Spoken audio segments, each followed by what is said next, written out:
Term insurance coverage తీసుకునేటప్పుడు మీరు కూడా ఇలాంటి మిస్టేక్ చేస్తున్నారా? ఈ వీడియోని మిస్ అవ్వకుండా ఎండ్ వరకు చూడండి. నా పేరు లీలా, నేను మనవి వెల్త్ ప్రైవేట్ లిమిటెడ్ కంపెనీని రిప్రజెంట్ చేస్తున్నాను. రీసెంట్గా చాలా మంది దగ్గర వింటున్న మాట ఏంటి అంటే, టర్మ్ ఇన్సూరెన్స్ నేను 1 CR తీసుకున్నాను అని.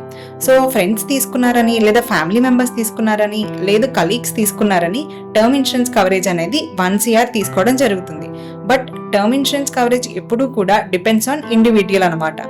సో ఇది ఎలా క్యాలిక్యులేట్ చేయాలి అని అంటే, లైఫ్ అనే ఫార్ములాతో క్యాలిక్యులేట్ చేయాలి. L stands for liabilities, I stands for investments, F stands for future expenses and E stands for existing insurance cover. So మీ ఫ్యూచర్ ఆబ్లిగేషన్స్లో నుంచి మీ ఎగ్జిస్టింగ్ ఇన్సూరెన్స్ కవర్ని మైనస్ చేస్తే ఎంత వస్తుందో అంత కవరేజ్కి మీరు వెళ్ళాల్సిన అవసరం ఉంటుంది. సో ఎవరైతే మీ ఫ్రెండ్స్ అండ్ ఫ్యామిలీలో టర్మ్ ఇన్సూరెన్స్ తీసుకోవాలని అనుకుంటున్నారో, లేదు ఆల్రెడీ టర్మ్ ఇన్సూరెన్స్ తీసుకున్నారో వాళ్ళకి ఈ వీడియో షేర్ చేయండి. అండ్ మీకు కనుక పర్సనల్గా అపాయింట్మెంట్ కావాలి అని అనుకుంటే స్క్రీన్ మీద స్క్రోల్ అయ్యే నెంబర్కి మీరు కాల్ చేయొచ్చు. సో ఇలాంటి ఇన్ఫర్మేటివ్ కంటెంట్ మీకు కనుక నోటిఫికేషన్గా రావాలి అని అంటే యూట్యూబ్ ఛానల్ని సబ్స్క్రైబ్ చేయండి. Thanks for watching.